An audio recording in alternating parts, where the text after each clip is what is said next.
When we began our journey, it was I whom you carried on your back. The hot, blistering sun and frigid nights I had no worry of, but you were burnt by the rays of light and frozen under the darkness. But you continued. When we first met, you were but a young, lonely, and slowly dying human, full of wonder and thoughts, attempting to decipher what is it that made you a living creature and gave you your soul. Your mother and father had long since died and left you to the small hovel out in the middle of desolation with the barest of fertile ground to provide to you. Your body and mind were destined to starve until I came. You felt me close the moment I stepped into your home. The chill that slowly ran up your arms, causing the pricks of hair to stand on end, was your inner and dormant senses telling you that something wonderful had arrived. You sat in the shadows of your shelter, keeping the rays of the hot, burning sun at its apex away from you. And in a voice that barely knew language for what it was, you bade me reveal myself. And I did so at the barest. I sat by you as you hid from the scorching heat, and added my shadow to your dwindling shade. You were able to work and move about your home when the sun was far too hot to suffer. When the rays were still warm, but not blazing, you worked and toiled in your meager garden, and I stood by you. Where you would look to find me, you would find the hidden remnants of morning dew to suckle water from. And as your food dwindled to nothing, I saw you equally begin to dwindle to nothing. Where I walked in the early morning, I left you the nourishing manna for you to find in your waking hours. And when you cradled yourself in bed, I would lay beside you to keep your company, to provide warmth from the freezing nights, and to whisper in your ear the knowledge you so desired, and more. You began to speak more and more to the nothing and everything that was there with you. You knew me more and more each day as your mind grew stronger and your body grew more hale and hearty. You felt our bond grow closer by the days and nights. I as your teacher and provider.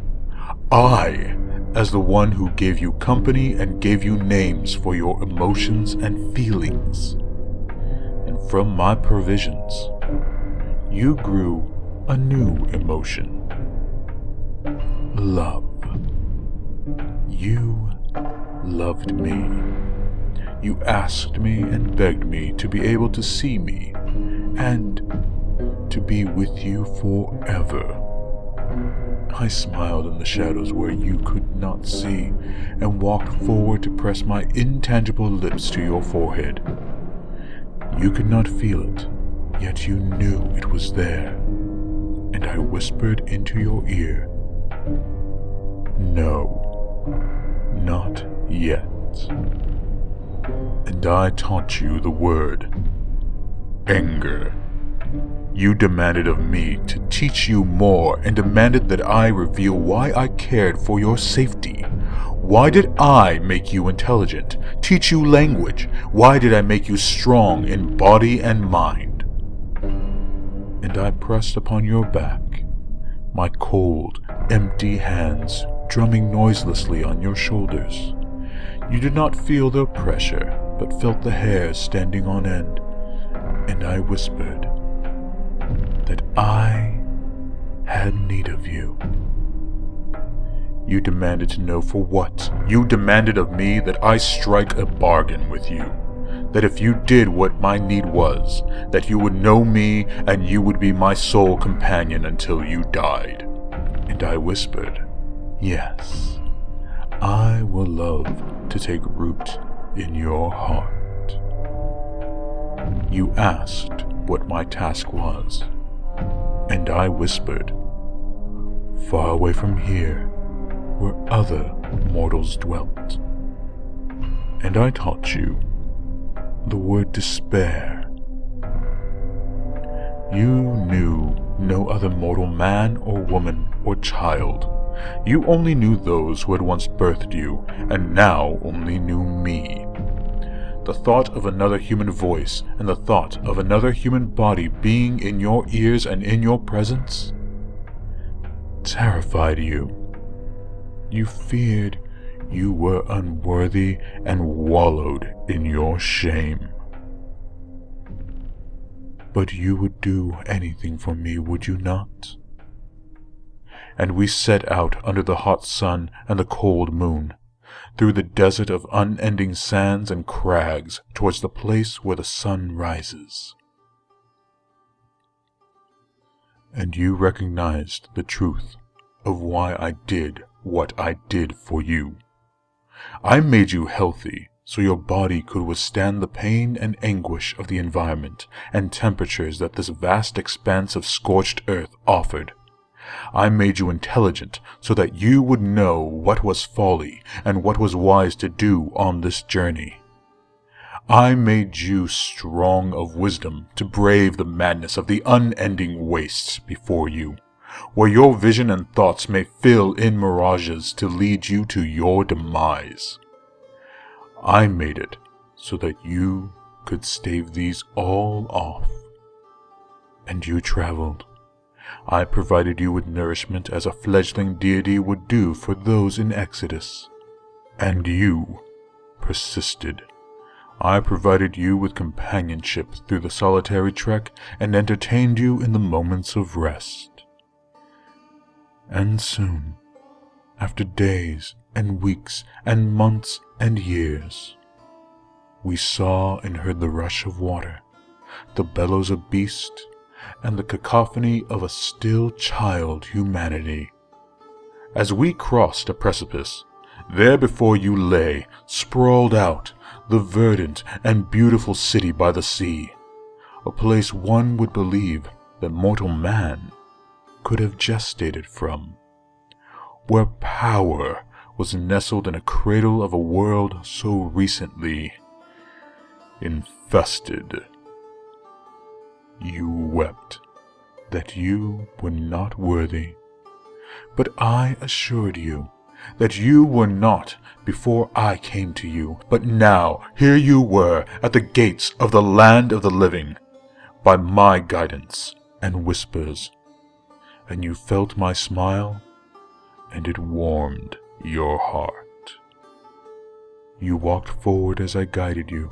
You spoke the words I taught you, to greet and be cordial with the strangers who came to you. You spoke among civilization as if you had been born to it. And I was so proud of you. You journeyed and learned more and more words, more and more sights that filled your mind. I translated for you the tongues of man. You saw their marvels and their magic here. Here you learned that this was truly deserving of the name, a place where the sun rises, illuminating those who came here, the land of the living, for here is where a mortal being could truly live, in knowledge. But though this was our destination, it was not your goal. Your goal was that I be your love and your heart. You eschewed and rebuffed the humans who came to you, for your eyes were only for that which you could still not see. As night fell upon the city and the streets became empty, you demanded of me that I finally became your heart. You demanded of me that I finally reveal myself to you, for you had done what I had asked. and I whispered to you to go to the center of the city in the dark of night. You walked, and I still whispered in your ear that I had come searching for someone like you. For you were empty and devoid of knowledge. You were not tainted by the schismatic beliefs of this world. I would impart my knowledge to you so that I could whisper my way into your vacant heart. You found your way to a small, insignificant, and unassuming mark of dirt. Nothing covering it. Not vegetation nor living creature. No man-made structure. Here I bade you dig. You dug until your hands were raw, and the evening hours became morning hours. Here in the place where the sun rises, you worked under darkness until blood and sweat poured from your body. Deep you went until the stone earth gave way to a dark abyss. I bade you step into the cave, for here is where my form was. You walked in darkness, and as the sun rose in that land of the living, you saw me for the first time. My form was bound deep into the dirt, wedged into the side of the rock as if I had been driven into it as a post is driven into the earth. A being of unearthly beauty, a being of smokeless fire, a being of dark air, a being whose form was unknowable as its name was well known to all but you. You who were so pure of mind and thought, who never knew the name the mortals gave to beings such as myself. You asked how it was that I came to you from so far distance while my body was here. And I spoke, and for the first time you heard with your ears and not your heart, as I told you that my body may be trapped, but my spirit is free to roam and whisper. You asked if there were more like me, and I answered, yes. But I did not care for how they chose to conduct with humanity.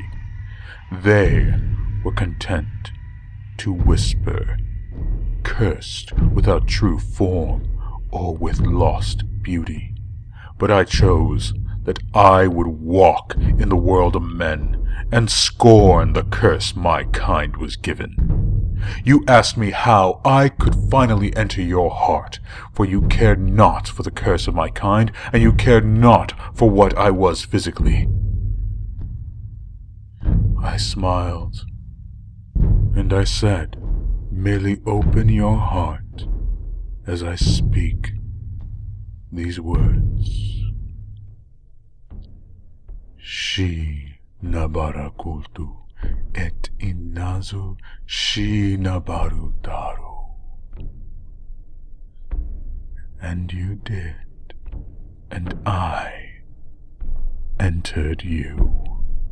You watched as the being that had once stood before you crumble to nothing but ash and soot and wind. You felt as I entered every orifice and pore, saturating you with my very essence.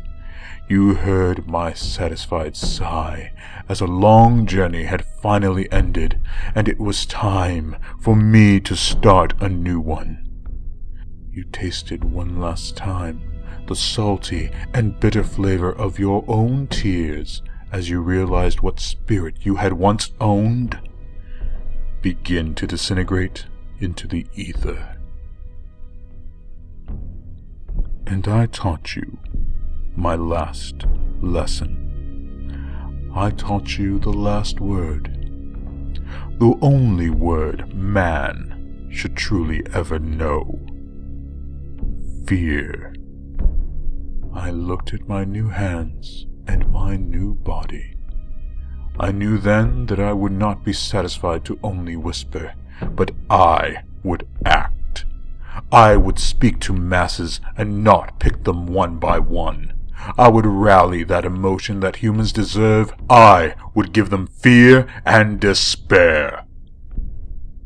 And while this body would only last its cycle and would not hold my powerful spirit indefinitely, I knew there were plenty mortal creatures out there who may not listen to the whisperers in the dark, but would easily listen to a handsome or beautiful face in the light, to a silky or commanding voice. Humans will easily accept one of their own into their hearts.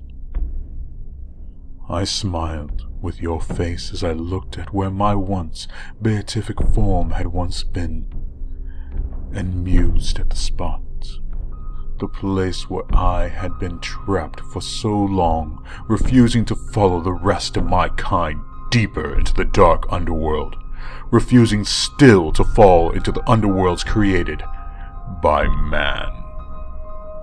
I laughed with your mouth and heard my voice for the first time in so many epochs. As I left that place, where I fell like lightning from the sky.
Interesting. What is interesting, my son? The cuneiform tablet you had me fetch from. Had you been more forthcoming in your request, I wouldn't have been so slow in recovering it for you.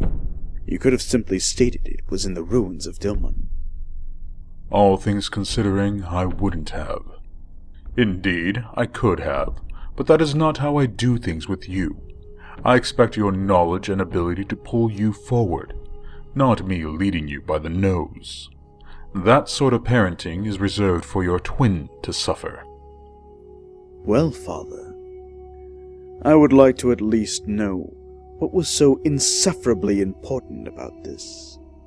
While I admit that your will is my command, I do not enjoy being a simple errand boy.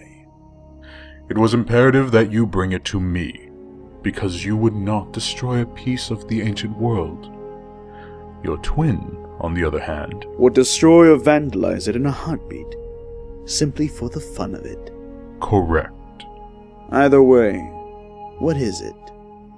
The writing is barely discernible even by the shoddiest of standards, and the erosion of time. A historical account. Of a king? A scholar?